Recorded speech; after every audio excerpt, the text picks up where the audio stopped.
The Hualapai Nation, known indigenously as the Hwal'bay, or people of the tall pines, occupies a unique and pivotal position in the cultural and geological landscape of the North American Southwest. Situated along the pine-clad uplands and the rugged canyons of the Colorado River in northwestern Arizona, the Hualapai are not merely inhabitants of this terrain, but are culturally and spiritually consubstantial with it. Their history is a complex tapestry woven from deep-time mythological origins, pre-contact ecological adaptation, brutal colonial subjugation, and a thoroughly modern struggle for economic and environmental sovereignty. While the Grand Canyon is frequently associated in the popular imagination with the National Park Service or the neighboring Navajo and Hopi nations, the Hualapai serve as the stewards of the canyon's western reaches. Their reservation, established by executive order in 1883, encompasses approximately 1 million acres of diverse topography, ranging from the high rolling plateaus of the Mogollon Rim to the arid depths of the canyon floor. This territory includes 108 miles of frontage along the Colorado River, a waterway that constitutes the spiritual spine of their cosmology and the central artery of their contemporary legal battles for survival. This report provides a comprehensive analysis of the Hualapai people, tracing their trajectory from a semi-nomadic band society to a sophisticated sovereign entity managing a multi-million-dollar international tourism enterprise. It examines the intricate relationship between the Hualapai and their environment, exploring how the landscape of the Grand Canyon functions as an archive of ancestral knowledge, encoded in the salt songs and bird songs that map the physical and spiritual world. Furthermore, it details the tribe's resilience in the face of the long walk to La Paz, a genocidal forced removal in the 19th century, and their subsequent legal victories that have set precedents for indigenous land rights across the United States. The Hualapai belong to the Yuman language family, specifically the upland Yuman or Pai branch. Linguistically and culturally, they are intimately related to the Havasupai, people of the blue-green water, and the Yavapai, people of the sun. Historically, the distinction between the Hualapai and the Havasupai was less rigid than modern political boundaries suggest. They were essentially one ethnic group, the Pai, who differentiated based on their primary ecological niches. The Havasupai utilizing the irrigation potential of the canyon creeks, and the Hualapai exploiting the hunting and gathering resources of the upland plateaus and mountains. The ethnonym Hwal'bay is derived from Hwal, pine, and Pai, people, referencing their traditional heartland in the Hualapai, Surbat, and Aquarius mountain ranges, where ponderosa pines flourish in the high-altitude islands above the desert floor. This identity is rooted in a specific ecological zone, yet their territory historically extended over 7 million acres, reaching from the Bill Williams River in the south to the San Francisco Peaks in the east and the Colorado River in the north and west. Central to Hualapai identity is the Colorado River, known as Yadat, or the backbone of the river. Unlike Western conceptions of the river as a resource to be managed or a recreational venue, the Hualapai view the Colorado River as a living, conscious entity. It is the bloodline of the earth, akin to the veins in the human body. This conscious spirit permeates the entire riparian corridor, including the plants, animals, and rock formations, necessitating a relationship of reciprocity and respect rather than extraction. This worldview fundamentally conflicts with the utilitarian approach of settler colonial water policy, framing the tribe's modern legal battles not merely as economic disputes, but as efforts to protect the sanctity of a living relative. To comprehend the Hualapai connection to the Grand Canyon, one must step outside geological time and enter the narrative time of Hualapai cosmology. The physical features of the landscape, the towering cliffs, the winding river, and the thermal springs are understood as the remnants of creation events and the actions of the creator, Mativela, and the culture heroes. Hualapai oral tradition anchors their origin to Wikame, Spirit Mountain, located near present-day Bullhead City, Arizona. The creation narrative begins with a cataclysmic flood that submerged the world, washing away the homes and gardens of the ancestors. In some versions of the legend, this flood was precipitated by the malice of a rival deity, Hokomata, who sought to destroy the work of the benevolent Tochopa. As the waters rose, a single righteous man, or in some accounts the culture hero older brother, took refuge on the summit of Spirit Mountain. He remained there until the waters began to recede. A dove was sent out to find land, returning with a message from the Creator to assist in draining the waters. The survivor used a ram's horn to carve grooves into the soft, wet earth, creating the channels that would become the canyon systems of the Colorado Plateau, guiding the floodwaters back to the sea. After the flood, the Creator established the nations of the world. He cut canes from the riverbank, cleaning and painting them. These canes were transformed into the different tribes of humanity. The Hualapai were created from the second longest cane, placed near Spirit Mountain, and charged with the stewardship of the tall pine country and the canyon rim. This narrative establishes the Hualapai not as migrants to the region, but as autochthonous inhabitants generated from the very plant life and soil of the riverbank. A distinct legend heavily utilized in the interpretive framework of Grand Canyon West accounts for the specific rock formations at Eagle Point. The story recounts that during the Great Flood, sometimes attributed to the melting of a massive ice comet, a giant eagle descended from the sky to rescue the people. The eagle carried the Hualapai ancestors on its back, lifting them from the rising waters of the canyon floor to the safety of the limestone rim. Upon delivering them, the eagle turned to stone, forever keeping watch over the descendants it saved. This formation is clearly visible today, its wings spread wide in the rock layers, serving as a geo-mythological validation of the Hualapai presence on the rim. The most sophisticated expression of Hualapai's spiritual geography is found in the salt songs, Asi Huviav. These are often misunderstood by outsiders as mere folklore or music.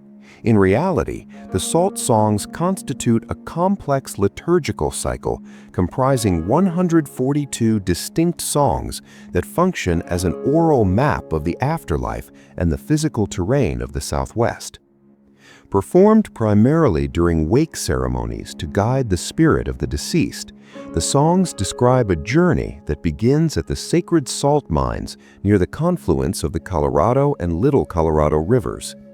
The trail winds through the physical landscape, naming specific mountains, springs, and valleys across Arizona, Nevada, Utah, and California, before the spirit ascends to the afterlife in the West. Distinct from the sacred salt songs are the bird songs, Tumanpa. While salt songs deal with death and the spiritual realm, bird songs chronicle the migration of the people and their daily lives. Accompanied by the rhythmic shaking of gourd rattles, which replace the drum found in many other Native American traditions, these songs tell of the lessons learned from the animals encountered during the ancestors' journeys. They are social songs, performed at powwows and celebrations, fostering community cohesion and joy. The gourd rattle itself is a sacred instrument, often filled with palm seeds or beads, symbolizing the seeds of life and the sound of rain. Before the disruptions of the 19th century, the Hualapai were organized into a loose confederation of 14 bands, grouped into 3 regional sub-tribes. This social structure was an adaptation to the vertical economy of the Grand Canyon region, where resources are stratified by elevation. Spring, families moved to the lower foothills to harvest agave, roasted in large earth pits to produce a molasses-like food, and early greens. Summer, bands dispersed into the higher elevations to hunt mule deer, antelope, and bighorn sheep. Small gardens were planted near springs, utilizing diversion dams to irrigate corn, squash, and beans. Autumn, the most critical season, involved the harvest of piñon nuts in the high pine forests. This calorie-dense food was vital for winter survival and was the occasion for large interband gatherings. Winter, families aggregated in sheltered canyons or lower elevations, living in wickiups, conical structures framed with juniper poles and covered with thatch, bark, or dirt. These structures were warm and sturdy, yet easily abandoned if the band needed to move. The Hwal'bay were the middlemen of the Southwest. They controlled high-quality red pigment mines, particularly at Diamond Creek. This pigment was traded as far as the Pacific coast for seashells, abalone, and olivella, and to the Hopi mesas for woven blankets and pottery. The equilibrium of Hualapai life was shattered in the mid-19th century. While early Spanish explorers like Father Garces in 1776 passed through, they left little footprint. The turning point was the discovery of gold near Prescott in 1863 and the subsequent opening of the Fort Mojave-Prescott Toll Road in 1864. The conflict was not merely political, it was ecological. White miners and ranchers brought cattle that trampled the wild seed fields and ate the grasses the Hualapai relied on. Freighters shot game indiscriminately. For the Hualapai, this was not just an invasion of territory, it was the destruction of their grocery store. As starvation set in, Hualapai warriors began raiding livestock herds to feed their families, which settlers interpreted as acts of war. In April 1865, a drunken settler killed the Yavapai leader, Anasa. This outrage united the Hualapai and their traditional enemies, the Yavapai, against the Anglo intruders. The conflict escalated in 1866 when the influential Hualapai chief Hwal'bay was murdered by a freight laborer named Miller near present-day Kingman. Hwal'bay had approached the freight wagon in peace, presenting a treaty paper. Miller shot him simply to boast of killing a chief. This act of treachery convinced the Hualapai leadership that negotiation was impossible. The U.S. Army, unable to bring the Hualapai to a decisive battle, adopted a policy of total war. They targeted the Hualapai's food base, burning rancherias, destroying food caches, and guarding water holes to prevent the Hualapai from drinking. The climax came in January 1868 at the Battle of Cherem Peak. Captain S.B.M. Young led a force to attack Cherem's stronghold. The battle raged all day in driving wind and snow. While Cherem and many warriors escaped, the loss of their winter supplies was catastrophic. Combined with an epidemic of whooping cough and dysentery that swept through the bands, the Hualapai resistance crumbled. By 1870, the starving bands surrendered at Camp Beale Springs. The surrender at Camp Beale Springs near modern Kingman was meant to be a temporary arrangement. The Hualapai expected to live on a portion of their homeland under military supervision. However, the Department of the Interior, pressured by mining interests who wanted the Hualapai removed entirely, ordered their relocation to the Colorado River Indian Reservation at La Paz, nearly 200 miles south in the scorching Sonoran Desert. On April 21, 1875, the U.S. cavalry rounded up the Hualapai at Camp Beale Springs. What followed is known as the Hualapai Trail of Tears, or the Long Walk to La Paz. The Hualapai were forced to march across jagged lava flows and desert scrub. The military orders were brutal. Those who lagged behind were to be left to die or shot. oral histories recount the trauma vividly. Elders who could not keep the pace told their children to run ahead and not look back.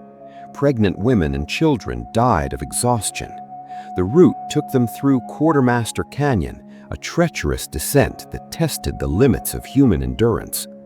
Some Hualapai refused to go, fleeing into the deepest recesses of the Grand Canyon. These lost souls lived in hiding for years, but the majority of the tribe was herded into exile. After a year of watching their children die, the Hualapai leadership, led by Sharam and others, decided that defiance was better than extinction.